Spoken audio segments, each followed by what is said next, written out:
"We'll fire anyone who can't meet their quotas," the younger section chief eagerly reprimanded me. As I desperately bowed my head, unable to meet this month's quota, "I understand." "I'll resign," I declared, pushed to the edge both mentally and physically. "Oh my, really quitting? It'll be tough for an old man like you to lose your job," the section chief scoffed at me. The day after I quit the company, I received a call from an ex-team member on my smartphone. "What's up? It's terrible. Please come back, Mr. Watson." Apparently, since the day I left, calls from our contract companies had been nonstop. Firing him was a foolish move. The words from a client would eventually force the section chief to bow deeply to me. "My name is Benjamin Watson. I lost my father to illness when I was a child. I'm sorry for always making you feel lonely."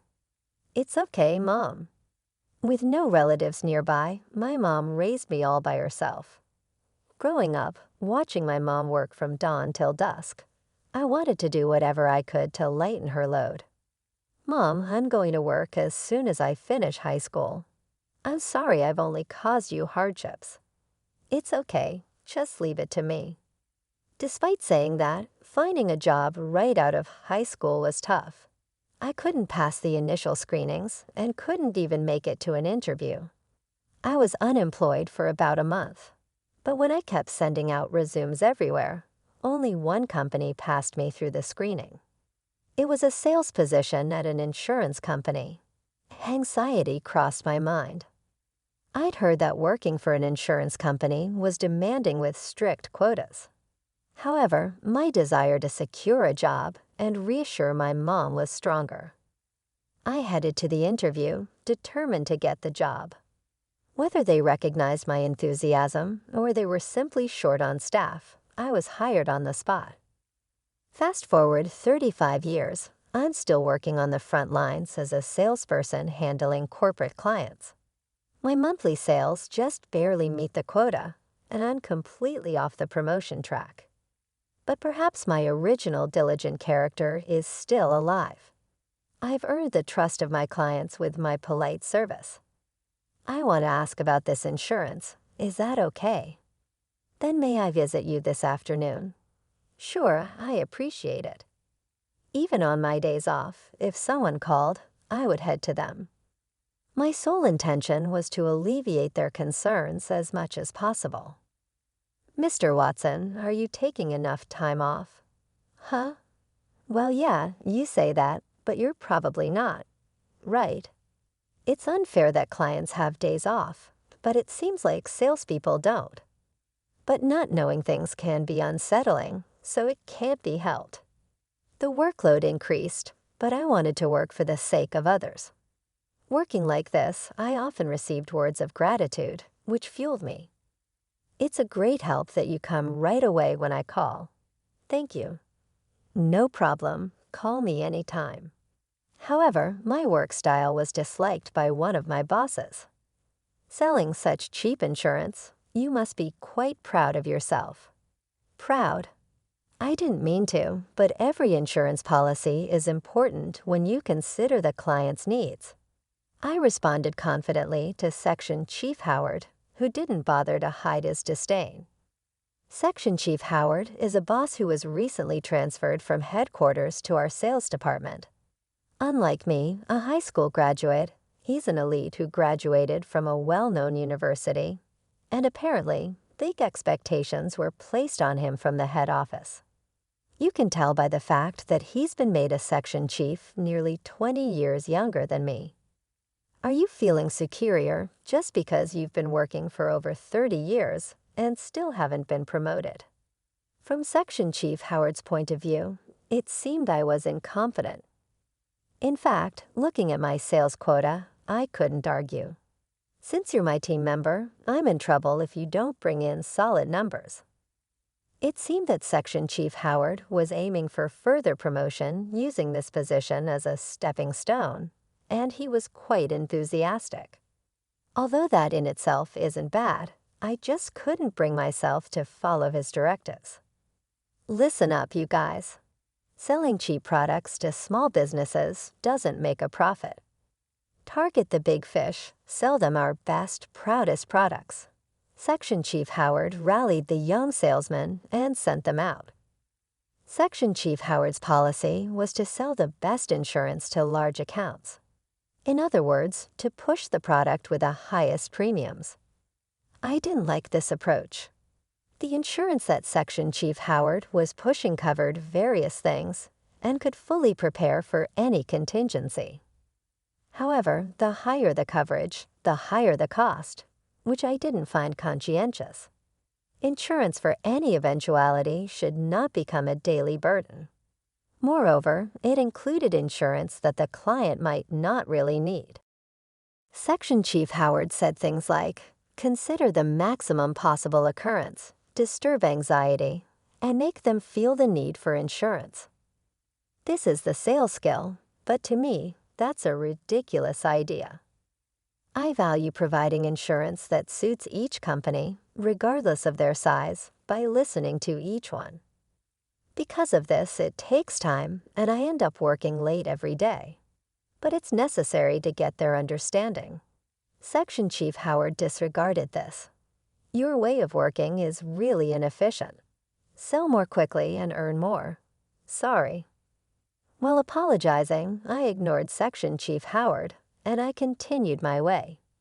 Even though I was going against my boss, I couldn't confidently say that my way was absolutely right. Are you listening to me? Huh? What did you say? I had been neglecting my time with my family. Coming home late every night, I had almost no time with them. Exhausted from work, I was always inattentive to what my wife said. I just want to spend more time with you. I'm sorry, I'm just tired from work. On your days off, you should really rest. I'm worried about your health. My wife was unhappy about the limited time we spent as a family. Even though I was supposed to be working for my family, they were voicing their dissatisfaction. Is this really okay? I was constantly questioning myself, and then my way of doing things hit a wall. Oh my. You couldn't meet your quota. I'm very sorry I couldn't meet this month's quota. Section Chief Howard took this opportunity to scold me as I desperately apologized. Mr. Watson, do you think you can make up for it next month? Well, that's if the quota isn't met. The shortfall for this month must be added to next month's. As I'm barely meeting the quota as it is, the possibility of making it seemed incredibly low. If you can't, maybe you should consider becoming part-time. Part-time? Can there really be a part-time salesman? While I was confused, Section Chief Howard smirked. If you don't want that, then you're fired. I was declared fired. Fired. However, when I said it out loud, for some reason, the word went down easily. I can't say I have no regrets about my current job, but haven't I been working hard, even cutting into my family time? I thought it might be good to accept being fired and treasure the family time I hadn't had until now. I pictured my wife's face. Understood. I'll resign. Oh my, really quitting? It's going to be tough for an old man like you to lose your job. Section Chief Howard continued to say things, but I bowed my head and returned to my seat. Having worked here for a long time since graduating high school, I would probably have to hand over my tasks. I started the process of resigning that day. Unusually, I came home on time. When I opened the front door, my wife, with a surprised look on her face, greeted me. At first, she looked puzzled, but then she broke into a smile. You're home early today. Dinner isn't ready yet. Could you wait a bit? Ah, thank you. This might have been the first time I really watched my wife cooking since we got married. I realized how much of my time had been consumed by work. Well, I've decided to quit my job. I see. My wife didn't ask for details when I told her I was resigning. The next day, I submitted my resignation to Section Chief Howard, who had a broad smile on his face. It seems like he was pleased. Please get the handover done quickly. Understood. I cleared up my desk and explained my responsibilities to the person taking over. Until I quit, I visited clients together with my replacement. What, Mr. Watson? You're quitting? Yes, well, there were many clients who tried to persuade me to stay, but I politely said my goodbyes. A month later, I left the company I had worked at for so long. Leaving the company I had worked at for so long was sad, but my heart felt light. My wife seemed to be in a good mood, even though I was now unemployed. You're not worried even though I'm unemployed? Not at all. I was more worried that you were working too hard and might collapse one day. My wife had always been worried about me. I had been working so much that I made her worry. Why not? You've worked hard up to now.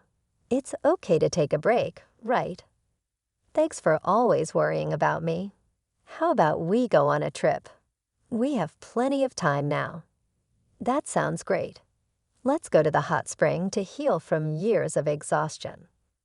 My wife was very happy when I invited her on a trip, so the next day, we quickly set off on a hot spring trip. However, while I was relaxing with my wife on the trip, I got a call on my smartphone from an ex-team member. What's up? It's terrible. Mr. Watson, please come back. I was surprised that my ex-team member was in a panic, but I asked him to explain. He said that since the day I quit, the company has been getting nonstop calls from our contract partners. They all said they wanted to cancel the contract now that I've quit. So many calls were coming in that it was interfering with their regular work. Not just the calls, but if all these contracts are canceled at once, it will be a huge issue for the company. Can't you please come back? I won't be coming back. What? Deal with each company sincerely and carefully, that's it. My ex-team member was still talking, but I hung up and turned off my smartphone. My wife, who had been watching the exchange, looked puzzled.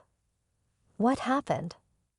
My ex-team member asked me to come back, so they realized how amazing you were after you left, huh? My wife was in a good mood after hearing the story. Although I missed my work, if I went back, I wouldn't be able to see my wife's face like this. I decided not to return to work for my wife's sake as well, seeing an expression she didn't show while I was working. After that, I blocked out the calls from my ex-team member and enjoyed the trip. While out for a walk, my wife invited me to an old-style cafe. This is a nice place, isn't it? I've always wanted to come here. You know, visiting cafes is my hobby. Oh, I didn't know that. Indeed, cafes are fashionable and have cute food, so I'm sure many women like them.